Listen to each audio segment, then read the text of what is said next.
So, early in the channel's history, I was planning on making a video arguing that you should read two books together, two books that I don't think most people would associate, and I was only associating because I was trying to do something very specific as a writer, which I will get to later in this video. And those two books are Vladimir Nabokov's Lolita and Margaret Atwood's The Handmaid's Tale.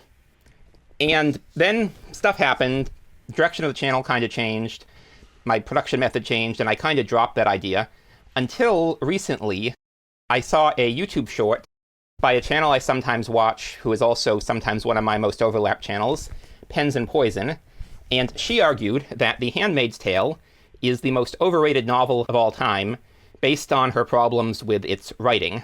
And it's a YouTube short, and her YouTube shorts, they're a mix of the joking, the half-serious, and the serious, so I don't know how seriously she was taking the idea, with a short of less than a minute arguing that the technical writing being bad makes it the most overrated book of all time, but certainly the commentators were all like, oh, thank you so much, someone finally said it, and complaining about criticisms of this book that I think are more criticisms of the readers of the book.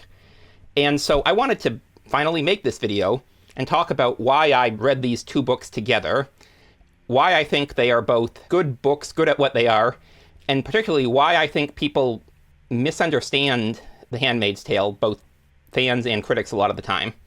And so the reason I was reading these two books together is that I was trying to... I've had a number of novels I wanted to write for a while, and I was trying to decide between focusing on two of them that were sort of, like, I'd call it like alternate history literary fiction. And one of the two is the one that I ended up actually trying to write that I've referenced a few times. And the other one I was trying to write basically involves an American who goes to the Middle East when an Islamic revolution takes over and basically becomes sort of a postmodernist apologist for the regime, and written in a way that he was clearly a bad person, but you don't know how reliable it was. And so I was interested in the question of how do you write narrators who are just terrible people while still having the book be likable, and how do you do unreliable narrators? And both of these books are sort of, well, they're both classics in terms of unreliable narrators. The Handmaid's Tale, the narrator isn't really unlikable. And so I was actually mentioning that, and someone in the writing group I attend recommended for unlikable characters I should read this book, out by Natsuo Kirino, which I still have not read, so I feel like Nabokov alone is a good case study in how to write unlikable characters in a way that makes them engaging, but it would definitely help to read more, and I don't know if I should read this book. I've sort of given up on trying to write this other novel, because honestly, after reading Lolita, I was like, this was like an absolute masterclass in trying to do basically everything I wanted to do with this character, or thought I wanted to do. And I was like, I feel like he did it all. I can't really add anything, and what's the point of writing this when I have other projects I want to write that are more original? And so I feel like Lolita is one of those books where I saw a tweet from ContraPoints, who I don't watch. I don't like the theater kid video essay type of thing, but it was a good tweet where basically she said there's sort of two camps of people you hear about Lolita, one of whom argue that it is a book strictly for people resembling the narrator, who are idiots, basically. And one of them are the people who say that it had nothing to do with that, and it was actually a condemnation of the narrator's behavior, which it's also not.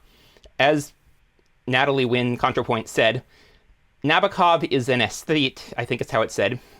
He cared about sort of making art, and part of what makes art work is being challenging. And so he chose, and his other works too were challenging in different ways. This one just happened to be his most popular because it's his most salacious. But if you read Pale Fire, for example, that is a book that is at least as good, but it's just not as salacious. And he does a lot of the same things here in terms of like unreliable narrators and unpleasant characters. However, anyway, so one of the things about this book is he disclaims a lot of things where if you really think about it, you're like, oh, he's probably straight up lying here, and other things where it's very clear what actually happened, like reading between the lines. And then there's other things where you really don't know and you're sort of left questioning. And then Handmaid's Tale is a similar thing. And so it's written as basically a series of found documents where this woman was journaling into audio cassettes because after this sort of theocratic Christian revolution took over the United States to try to control fertility by controlling women, women were not allowed to read.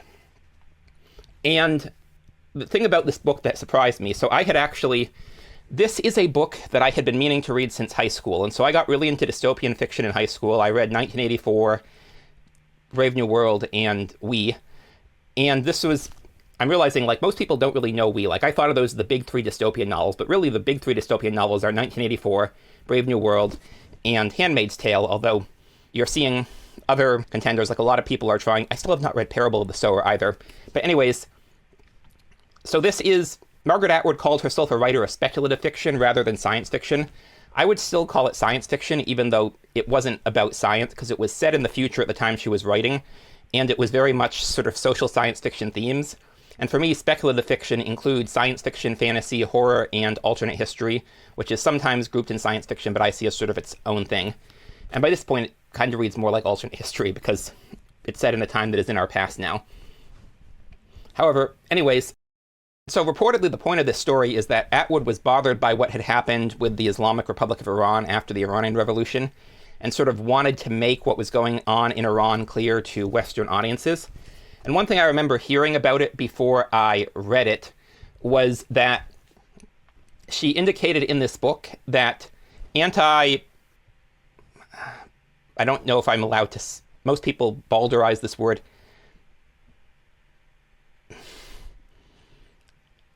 Anti-adult material feminists allied with, like, Christian nationalists for the first steps of what was ultimately going to become Gilead. And if that was in this book, either I was expecting it and it didn't surprise me so I don't remember it, or it wasn't in this book and someone, whoever told me that, got it wrong. But even if that part wasn't in it, it is still a nuanced book. And I remember, like, when the TV show came out, a lot of people were talking about how gorgeous the aesthetics were, and this sort of fantasy of a world that it's sort of a focus on quality rather than quantity, and it's not growth-driven. And that dynamic kind of seems to be here in this book, and I don't know how much is I'm reading it into it, having seen the TV show first, because I feel like she was sort of trying to write that you have shortages, which Iran had too. I mean, now Iran is under sanctions, and yet it's still a middle-income country, and I've met a lot of people from Iran, and it's pretty normal life as long as you don't run afoul of the regime, which of course is a pretty big if. But anyways, so some of, like, the comments were complaining about, this is a book that, like, only a middle-class Western woman could write about how this is the most oppressive life you could have. But I feel like it's not just a commentary on the plight of, like, the middle-class housewife, but even if it was, like, this kind of boredom, like, being in this situation, not being able to read, having no autonomy, like, it is horrifying. And yet the really impressive thing about this book to me is sort of two things. One is how banal it all was and how you can sort of get used to anything and even see the positives. And it's interesting because the character, Offred, the narrator, does see some positives in this world. Like, she doesn't absolutely condemn it in the tapes, even though it is a pretty horrific world, which, I mean, I can think of, like, the thing about books written with unreliable narrators is that they leave a lot open to interpretation. And so you can read these books, both of them, in a number of different ways that are plausible and then other ways that are less plausible. However, with The Handmaid's Tale, I do feel like the ambiguity of it's horrifying, and yet there are upsides even in the most horrifying circumstances. That's kind of part of the point. And the other thing about it is framed by an afterword by an academic, which indicates that Gilead lasted for only about a century, which in the span of human history is small, but sort of shows no matter how awful things are, they will pass, and assuming you survive them, which isn't guaranteed, you will come out on the other end. And so I was reading this book as a writer, not as a reader, but I was not struck by the language being particularly bad. I've certainly read books that have worse language, worse prose, or at least noticeably worse. And again, having not read any of her other stuff, I don't know if she was intentionally writing in a way that the language was bad to indicate like the character or to indicate spoken text. I was going to say uneducated, but no, I think this was the middle class, like college educated woman, and then sort of reduced to this status afterwards. But like, I love books that have beautiful writing, and that is one of the things. Lolita is a great book for really, I would say, 3 reasons. And the first of them is, as I said, it is a masterwork of the unreliable narrator. And so you get a sense of what probably happened in a lot of cases, but you're never sure. And then there's a lot of things where you're really not sure. He is a master of writing an unlikable character, because like, it's pretty obvious from like 20 pages in why you aren't going to like this guy. And yet he's still an engaging character. And he is a master of language, and his prose is just beautiful. And so that was memorable, but it's not necessary. And I would say there are benefits to having plain prose in a lot of circumstances. Even as someone like, my favorite writer I still mention is Jack Vance, who by today's standards we would consider purple prose. I also love Ursula Le Guin, who some of her books are behind me just out of reach there. But I've met adults who are like, I can't read her because her language is too difficult. And so it's sort of a trade-off, because writing beautiful prose, especially if it comes natural to you, for people who can read it, it's great, but it also makes it not accessible. And so to the extent that The Handmaid's Tale is workmanlike, that is a benefit, and that is, I think, part of why it is so widely read, although also I think the fact that it is a dystopian novel, and I think dystopian novels tend to do particularly well when they hit on our insecurities around society in various ways. And so, yeah, I just wanted to, as I said, I'd wanted to make a video saying, hey, read both of these, because they are both like fantastic works in sort of, well, the unreliable narrator thing, but also finding beauty in ugliness, essentially, because obviously Humbert Humbert, the narrator of Lolita, is a very awful character doing very awful things. And yet it's still, like when he talks about his journeys, his adventures, it is still very picturesque. And then in The Handmaid's Tale, her life absolutely sucks. Like, not being able to read especially is horrifying for me as a reader. And yet she still finds things that sort of make life worth living, even in this situation. And I could go on in detail about speculation about like how I read this, but again, the point of novels like this is that they are open to interpretation. Again, I think there's like a range of reasonable interpretations and then interpretations that are less reasonable. And like the common, like a lot of sort of modern critics of The Handmaid's Tale read it as a condemnation of Trump. And I'm like, Trump is completely like post-religious. Like, you could have books that are a condemnation, but like trying to control women's fertility in this way, despite his most famous remark, that is not what he is. This is just sort of getting the vibes of the religious right was bad, Trump is bad, they're both on the right. So that is, like I would say, that is not a plausible reading of The Handmaid's Tale. It's a reading that suggests you aren't really getting the book. And again, with Lolita, both the reading, certainly the reading that says that it is validating what Humbert Humbert said, and it is amazing to me, like, it's not surprising, or it shouldn't surprise you that creepy old men read this and see it as a validation of their interests sometimes. But what is surprising is that adolescent women will read it and see it, like, J.K. Rowling said it was her favorite love story. Like, how, I mean, I guess if you're a teenager, it's understandable that you would misread things, but it's not, even though it's open to interpretation, I'd say there's interpretations that really aren't plausible, but that still leaves like a wide range of plausible interpretations. That's part of what makes these books work.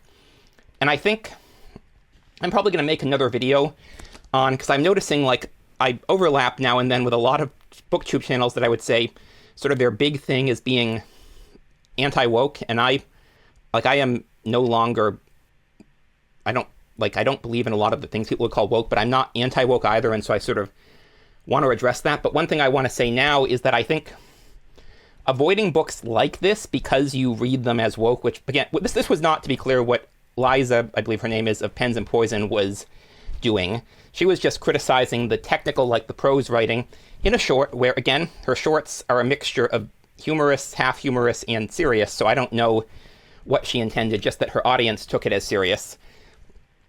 But I did see her audience, and I have heard other people like complaining about this book because they see it as woke, because of the way that people are reading it as just sort of a cudgel to like hit their opponents with, and they're seeing anyone who is seen as sort of on the right with the same brush and not seeing the difference between Trump and the old religious right and the like Gilead. As I've sort of been trying to understand conservative thought more, I've realized even the Christian right in America is very different from what Atwood paints in The Handmaid's Tale. But she makes clear, like, the Christian right in this book, like the Gilead, the Sons of Jacob, I think they're called, they are not consistent with the religious right of the U.S. And in fact, the Southern Baptists are fighting one of the strongest insurgencies against Gilead because it's a very New England sort of neo-Calvinist interpretation, which as a New Englander, I can sort of see this, and I can say, yeah, I can see how if the secularized but culturally Calvinist New Englanders found religion again, they might come up with something disturbingly like this. And so I wanted to talk about that based on that short. And again, this is a topic I wanted to make for a while because I do think it's different reading books as a writer than reading them as a reader. And in both of these cases, like I was looking for what can I do with a writer. And as I said, the book that I wanted to write about this American fighting for an Islamic State-like country, but also sort of being postmodernist, reading Lolita, I'm like, everything that I sort of wanted to convey about this person and try to get through unreliable narration, Nabokov did something similar, but like so well that it's like, why bother? And then this book was related to that as well, because it's, you know, religious theocracy. And it got me thinking about how that was something else that I wanted to convey too, is that like, even in this world, there are still moments of normalcy and even beauty. And the fascinating thing was just reading the ending, and it lasted a century, which if you live it is long, but in the span of human history is short. I thought it was a great book, and I think if you're avoiding it because you think it's woke because of how some people just see it as like a cudgel to beat the political right with, you're missing out. Like, Margaret Atwood is way more nuanced, I think, especially in this book, than both a lot of the most vocal fans and certainly most vocal critics give her credit for.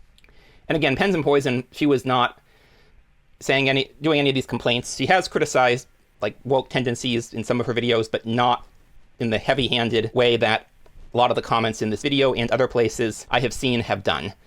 And so, yeah, I wanted to say it's worth reading, and you're missing out if you are trying to be like anti-woke, and especially if you're trying to be a writer and understand unreliable narrator. And I also think, for me, there was a lot of benefit to reading these two books together, and I still would recommend you might want to consider doing that if you haven't read these books yet, or even if you have and sort of forgotten and want to reread them. But anyways, thanks for watching. I'm Magpie, and I'll see y'all in the next one.